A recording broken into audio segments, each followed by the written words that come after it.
What a day for NBA fans all over the NBA, specifically in New York, Cleveland, and Phoenix. All three teams have a 14% chance of winning the NBA lottery. That means Zion Williamson, the prized player of this year's draft. And other news, Terry Rozier came on ESPN today and pretty much threw his entire team under the bus and said, "I'm all about sacrifices, but still complained about so many things." I don't think it was a good look for him. We'll get into that a little bit later. Also, Josh Jackson getting into trouble, got arrested. I'll get into all of that as well. Potentially, should the Kings go after him and offer up a trade that can potentially bring him to Sacramento?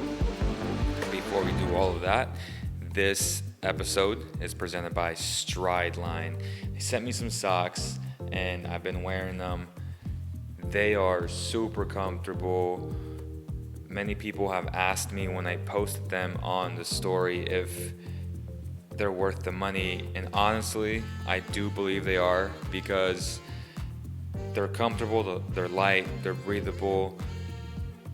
I think they're 1A, 1B with the Nike Elites, which is the ones that I hoop with.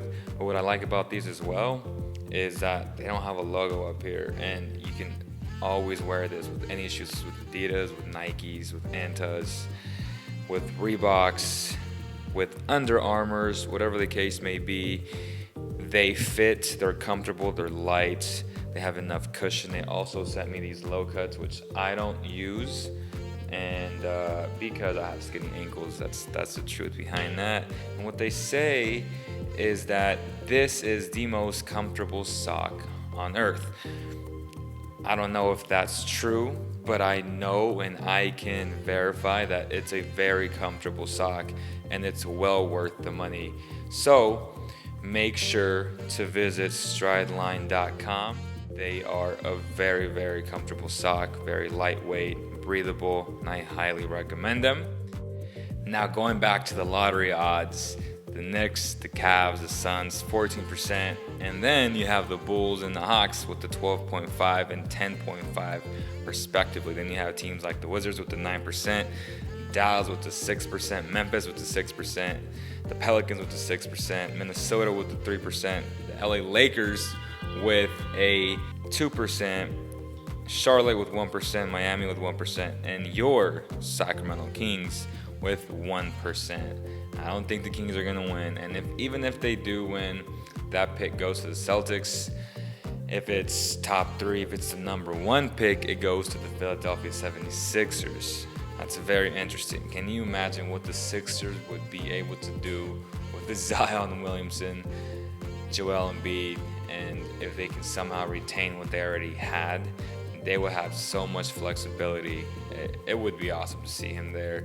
But I do think the Knicks are going to win this lottery, and Zion Williamson will be in New York along with Kevin Durant and possibly Kyrie Irving. That's what I think. Let me know what you guys think. Who do you think is going to win the NBA Draft Lottery? It's today at 5:30 Pacific. Also, the Western Conference Finals, Game 1. Blazers, Warriors. It's going to be a hell of a game. Damian Lillard against Steph Curry. CJ McCollum against Klay Thompson. The two top backcourts in the entire NBA are going to go head-to-head with no Kevin Durant. So the Blazers have a fighting chance. That's what I love about this series. Damian Lillard and CJ McCollum will get you buckets, and they're going to give it their all. So this game should be a close one. I would bet the 7.5 points. The Blazers tonight, think they'll cover. I might even think that they win this game. Now again, if you want to play it safe, I would go 7.5. And yeah, that's what I would do. If you're feeling brave, take them money line. I was feeling brave. Game 6, Warriors-Rockets. I knew the Warriors would win that game. You know, you can kind of hedge both, bet the points and the money line. Just you can either win double or you can just hedge yourself and just protect yourself. But if you want to play it safe, take the points. The Blazers cover tonight. Josh Jackson got in trouble over the weekend, I believe. He was charged with a felony escape, resisting arrest at a Rolling Loud music festival. He was trying to get into the VIP section. They did not allow him to get in. I don't know why. He's an NBA player. He should be able to afford a VIP ticket. That's just me. It didn't happen. He got into trouble. I feel like he's a headache for the Phoenix Suns. What should they do? They should trade him. They have an abundance of wings on that team. It's a very talented team. Monty Williams, new head coach. I don't think he wants the headache of a Josh Jackson. He comes to Sacramento where the culture is already stable. They have a good culture. He can fit in right away, and he still has that talent that made him a top 5 pick. So I would go after him.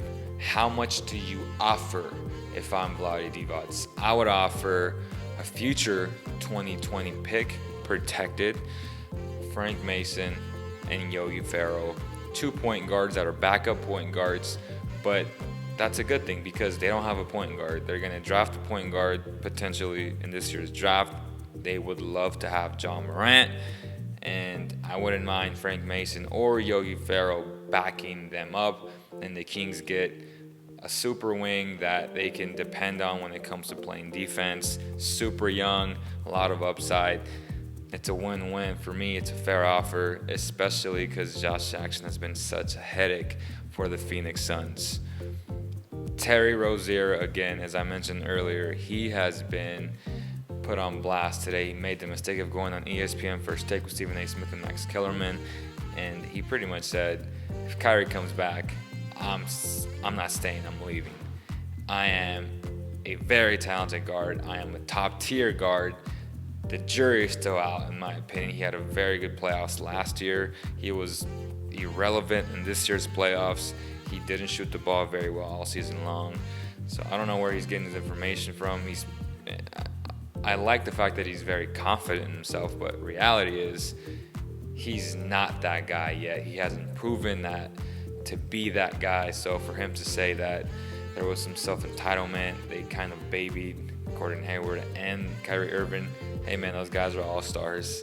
That's how you get treated when you're an all-star. So I didn't like how he came out and said all those things. Some people may say, well, he was honest, and I like that. He was transparent. That's fine, but remember, don't burn your bridges because it may cost you down the road, and I think he did that today. Some executives may look at him in a different way now after today's interviews with the media, so not a good look for him.